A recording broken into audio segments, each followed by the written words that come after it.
পদ্মা সেতু হওয়ার পরে এখন শুধু ভোলার লোকই লোক আছে, চাঁদপুর আছে, খুবই না না সবাই সামান্য একমাত্র গতি এগুলো তো আমার হাতে না, বুঝছেন না, এগুলো আপনারা সবাই জানে, সবাই বলতেছে ঢাকা নদী কুলিদেরকে নিয়ন্ত্রণে আনা, কুলিদেরকে নিয়ন্ত্রণে আনা, এটা একটা বিষয়। কুলিদের ব্যাপারে আমি আমাদের সাহেব আসে না, কুলিদের কি করবেন?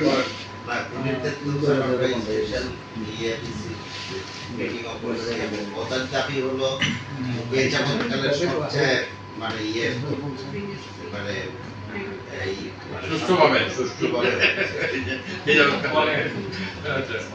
না, কিন্তু আমি বলতেছি যে কুলিটা যাত্রীদের কাছ থেকে বাদ দিয়ে দেওয়া যায়, যাত্রীদের কাছ থেকে তো এখনই বাদ দেওয়া, আগে থেকেই বাদ দেওয়া না, কিন্তু এই যাত্রীদের ব্যাগটা নিতে হবে। যাত্রীদের ব্যাগ দেওয়ার কোনো সুযোগ নেই, না সুযোগ নাই তো, কিন্তু নিচ্ছে তো, জানেন তো আপনি। নিয়ে অনেকবার বসছি, না না, এই কুলিটা কারা দেয়? কমিটি করে দিচ্ছি, কারা নিয়ে যাচ্ছে, হ্যাঁ কুলিটা কারা নিয়োগ দেয়?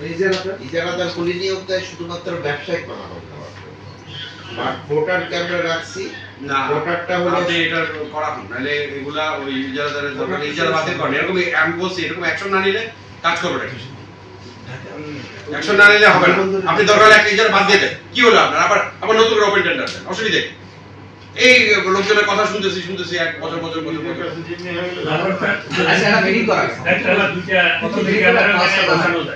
দেখতে পারবেন যে কুলিদের কি বেয়াদবি, আপনার কুলিদের জন্য কাউন্টার করেন, ওখানে যাত্রীদের কুলির জন্য যদি কারো লাগে কাউন্টারে এসে বলবে, সে অ্যাকশন নিয়ে যাবে। এরকম একটা সিস্টেম করতে পারেন, কিন্তু কোনো যাত্রী কুলি যাত্রীর কাছে যাবে না, এটা একদম ফিক্স করে দেন।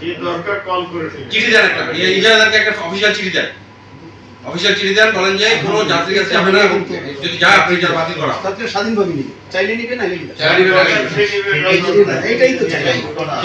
এটা বলতেছি, কিন্তু এদের এই ইজারাদারদের ইয়ার জন্য এটা পারা যায় না, আর এগুলো পলিটিক্যাল কিছু ইয়ে দিয়ে থাকে। তো যাই হোক, এখন তো মানে একটু আমরা এই দিক থেকে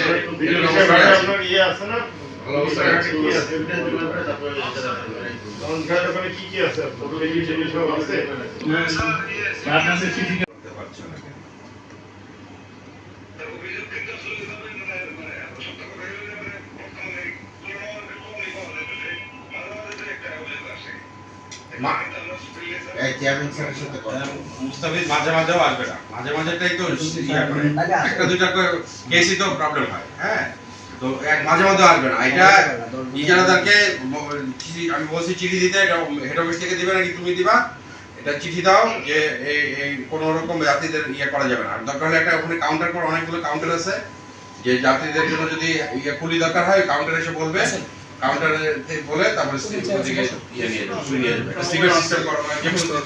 অনেক যাত্রী ঠিক আছে, অনেক যাত্রী ব্যাগ থাকে, তখন নিজেরাই কিন্তু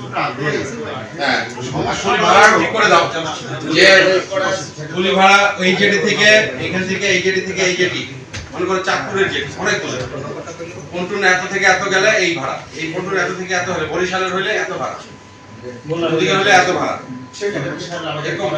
হ্যাঁ, রেড চার্ট আছে, তো রেড চার্ট দিয়ে আবার ইয়ে করে দাও, বাট এখন কাউন্টারে থাকবে, কাউন্টার থেকে নিয়ে যাবে। কাউন্টার তো একটা কাউন্টারে সম্ভব না, বিশাল স্যার আপনি 24টা পড়বে একটা জায়গায় এসে পন্টুনে না, না মানে লোকজন তো নামে ইয়াতে গেটে নামে বা ওখানে পার্কিং এ নামে, ওখানে কাউন্টার, ওইখানেই আমাদের ভোটাররা থাকে, ওখানে ভোটার থেকে কাউন্টারে করে যে কমপ্লিট তো কমন কাউন্টার, ওখানে রাখার দরকার নেই। আপনি কাউন্টারে রাখবেন, কাউন্টার থেকে নিয়ে যাবেন, যাতে লাগবে ভালো না হবে, আমার চাকর রাখবে, এখন আগে এসে নিয়ে কাউন্টার থেকে ইয়া থেকে নিয়ে যাবে, এভাবে সিস্টেম।